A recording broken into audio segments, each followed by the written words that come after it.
महंगाई इतनी थी कि गाने चलते थे, महंगाई डायन खाए जात है, महंगाई डायन खाए जात है। मैं तो आपकी तरह गरीबी से निकला हूं, मैंने गरीबी को जिया है। जहां कट्टे और रंगदारी का राज चलता है, वहां नौजवानों के सपने दम तोड़ देते हैं। चंपारण की इस धरती ने हर युग में इतिहास को नई दिशा दी है। यहां की मिट्टी में जन्मे राजकुमार शुक्ल और प्रजापति मिश्र का स्वतंत्रता आंदोलन में बहुत बड़ा योगदान है। यहीं पर गांधी जी को महात्मा की उपाधि मिली थी। साथियों, चंपारण सत्याग्रह की ये धरती, ये संकल्प की धरती है। आज जब हम विकसित बिहार का संकल्प लेकर चले हैं, तो तब फिर से चंपारण की भूमिका बहुत अहम है। और बेतिया का ये जनसैलाब चंपारण का मूड बता रहा है। मैं सबसे पहले आप सबकी क्षमा मांगना चाहता हूं, आपकी माफी मांगना चाहता हूं, क्योंकि हम एनडीए के लोगों ने ये जो पेंडल बनाया, सोचा था कि इतना तो भर ही जाएगा, लेकिन आज पेंडल छोटा पड़ गया और पेंडल से में बैठे उसे ज्यादा 3-4 गुना लोग बाहर धूप में तप रहे हैं।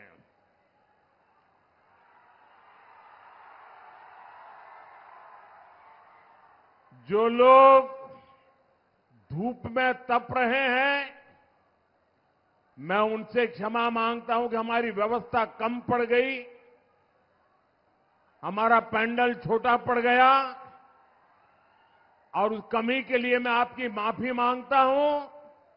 लेकिन मैं ये जो धूप में तप रहे हैं ना, उनको आज वादा करता हूं कि मैं आपकी तपस्या बेकार नहीं जाने दूंगा।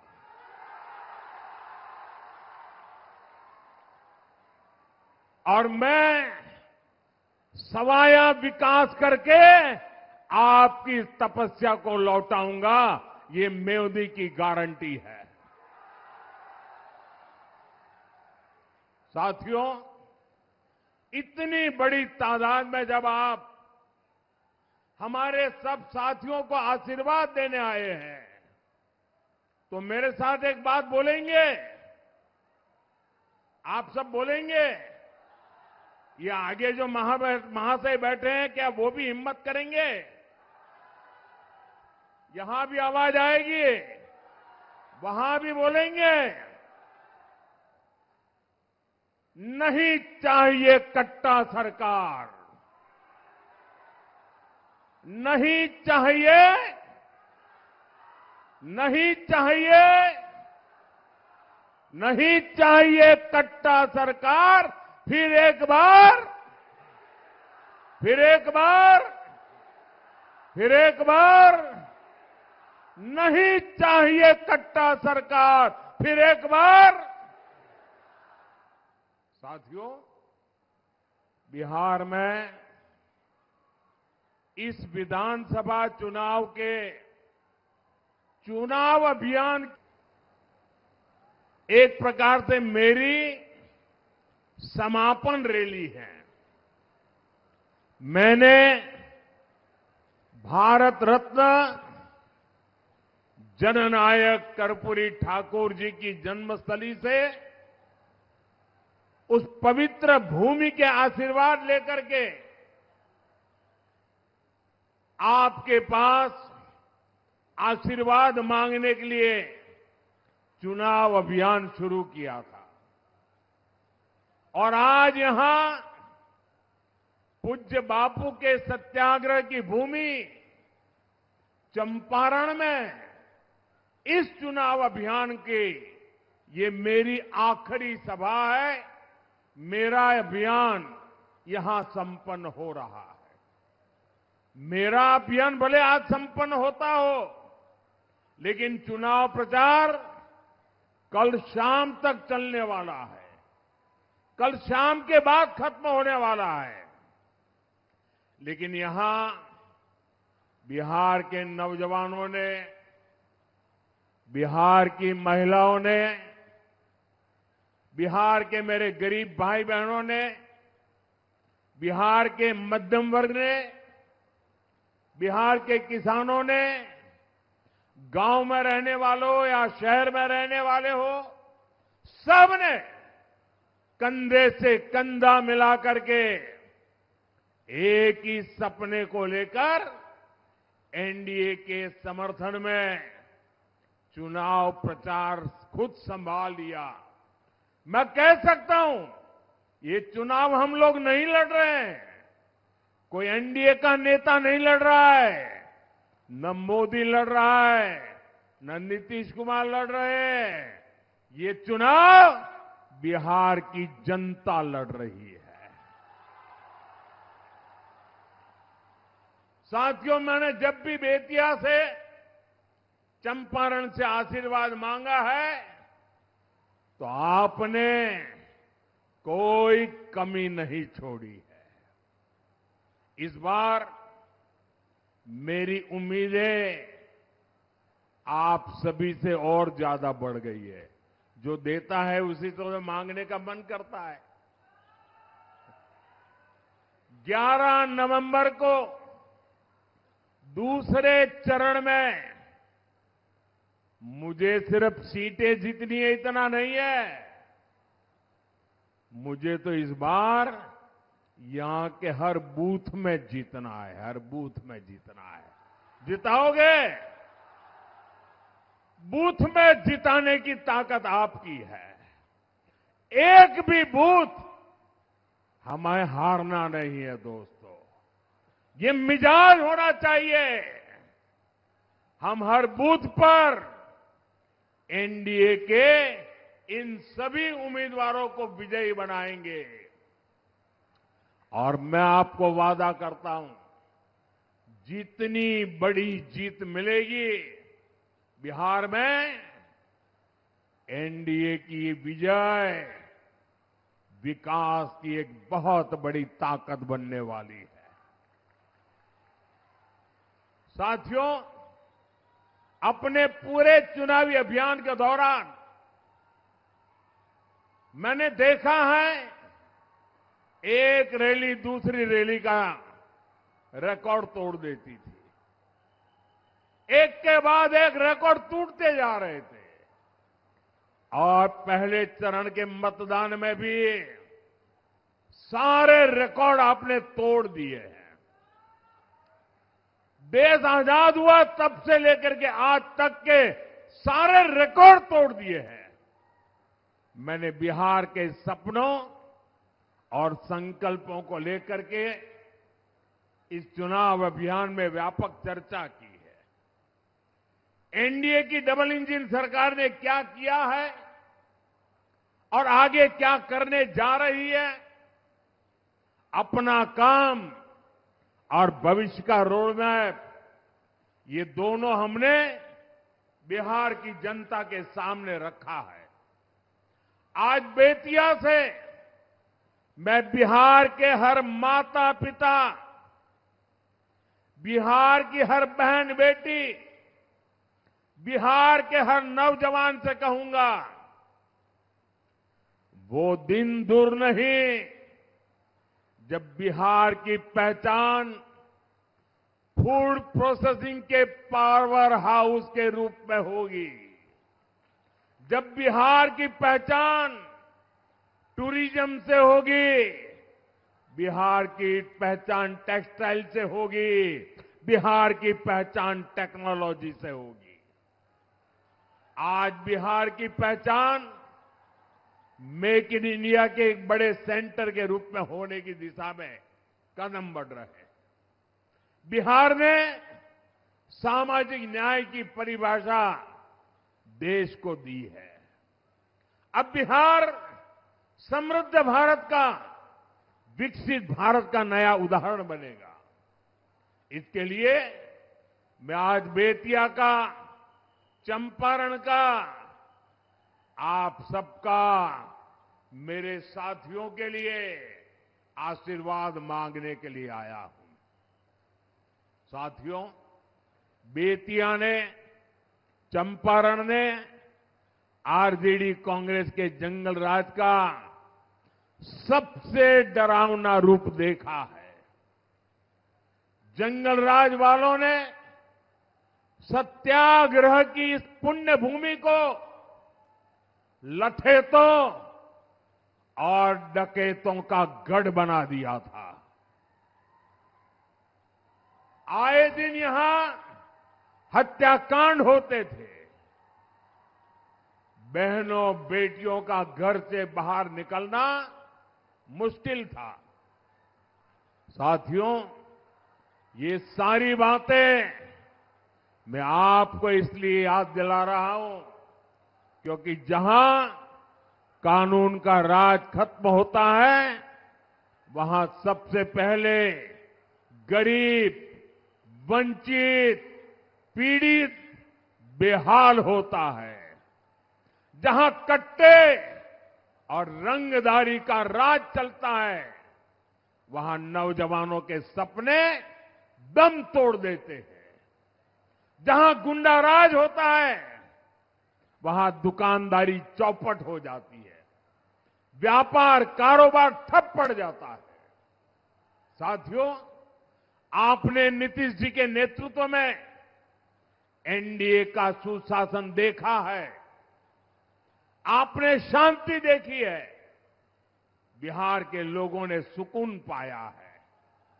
लेकिन इसको जंगल राज से बचाए रखना, ये हम सबकी जिम्मेदारी है। बिहार को तो अभी विकास की नई नई ऊंचाइयों पर हमें पहुंचाना है।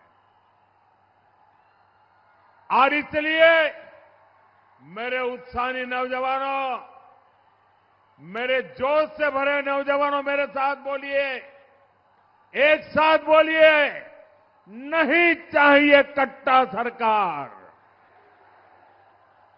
नहीं चाहिए कट्टा सरकार, नहीं चाहिए कट्टा सरकार। फिर एक बार एनडीए सरकार, फिर एक बार एनडीए सरकार। साथियों, आप आरजेडी के नेताओं के इरादे देख रहे हैं। मैं आरजेडी की रैली का एक वीडियो देख रहा था। उसमें मीडिया वाले एक बच्चे से सवाल पूछते हैं और उस बच्चे को पूछा कि बेटा तुम लालटेन वालों की रैली में क्यों आया है?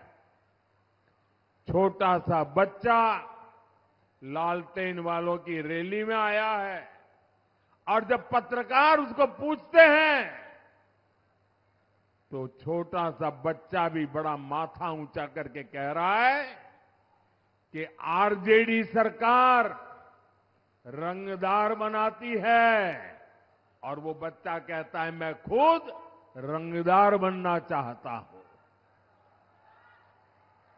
भाइयों बहनों, ये 15-20 साल पहले की बात नहीं है, ये इसी चुनाव के वीडियो की मैं बात कर रहा हूं।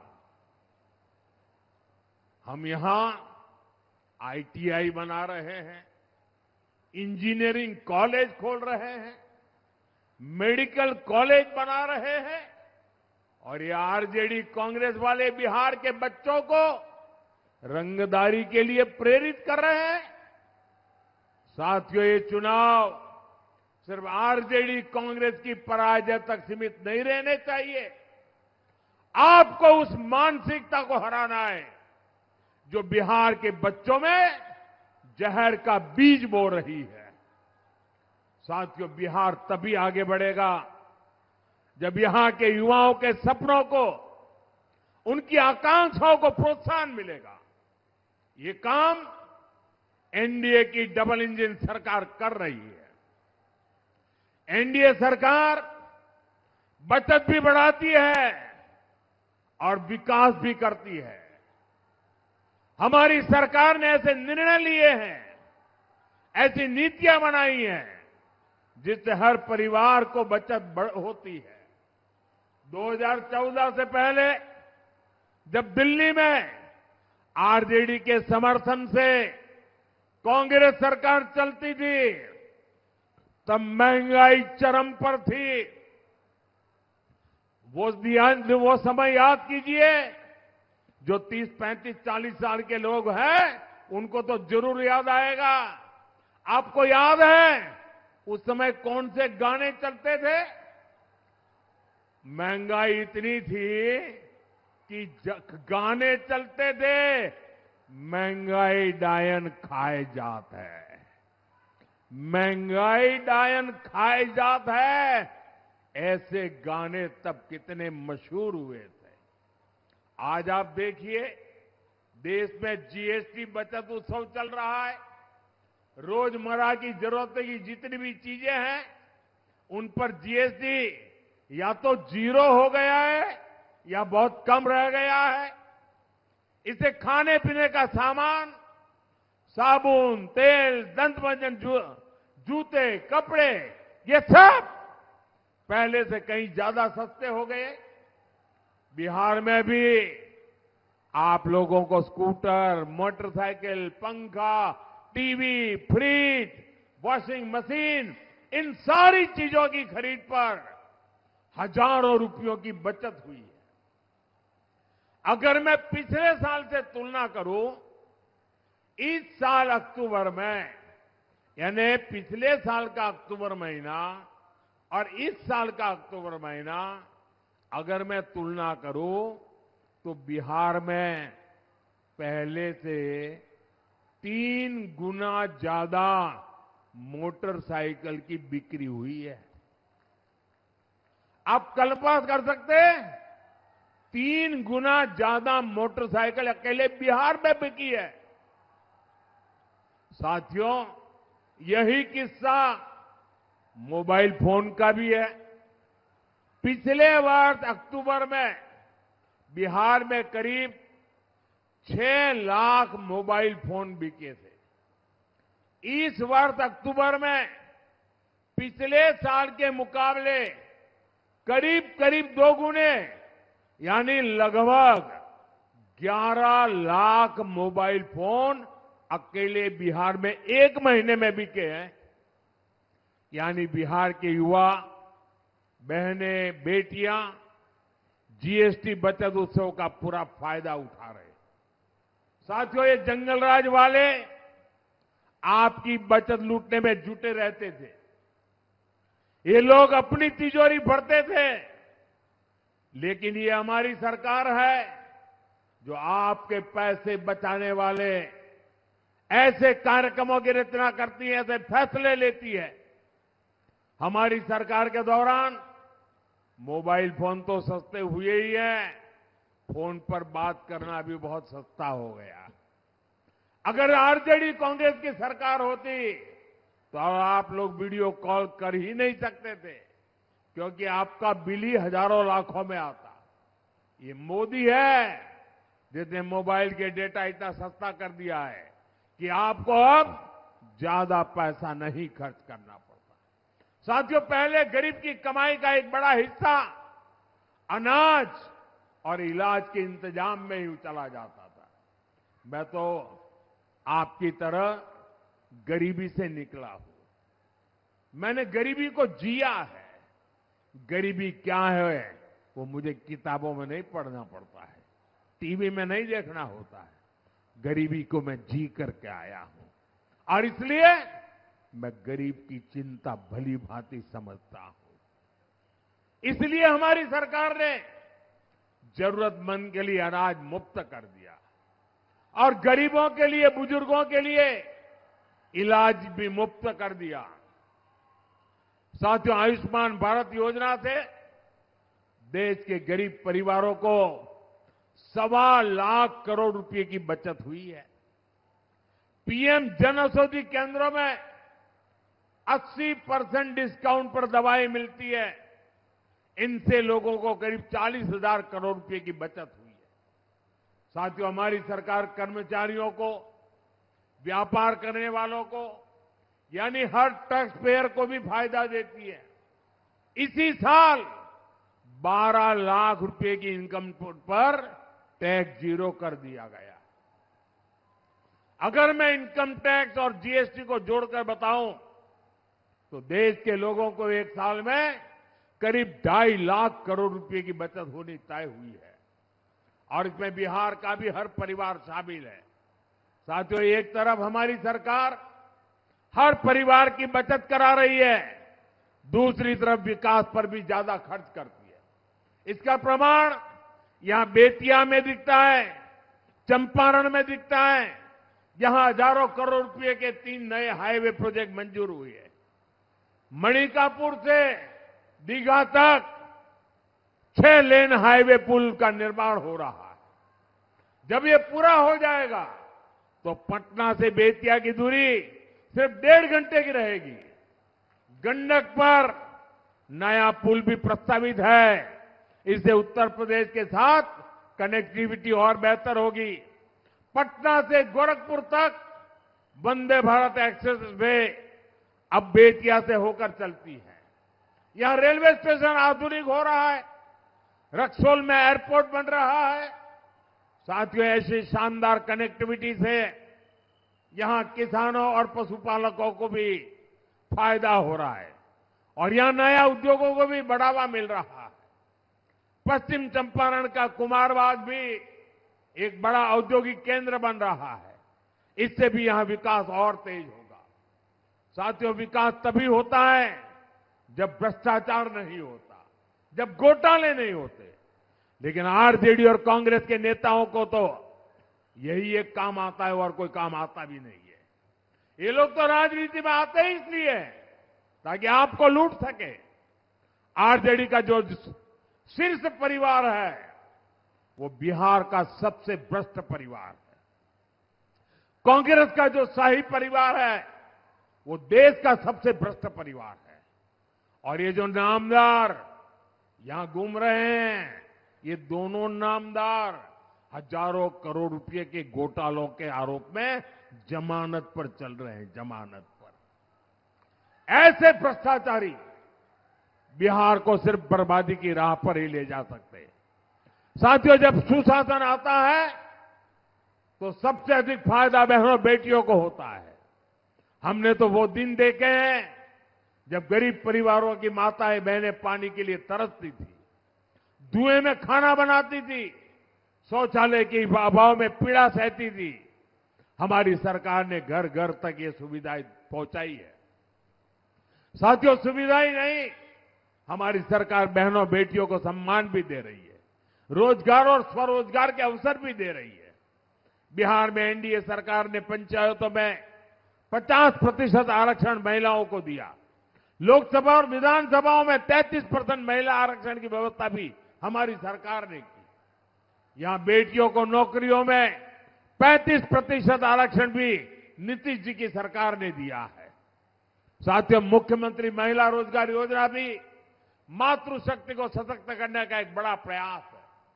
अभी तक बिहार की 1,40,00,000 बहनों के खाते में 10-10 हजार रुपये पहुंच चुके हैं। ये योजना ऐसी नहीं है कि एक बार मदद मिल गई हो। एनडीए सरकार इस योजना के माध्यम से आगे भी बिहार की सभी बहनों को आगे बढ़ाने वाली है, ये मैं आपको वादा करता हूं। साथियों, मैं बेतिया से एक नए विश्वास के साथ लौट रहा हूं।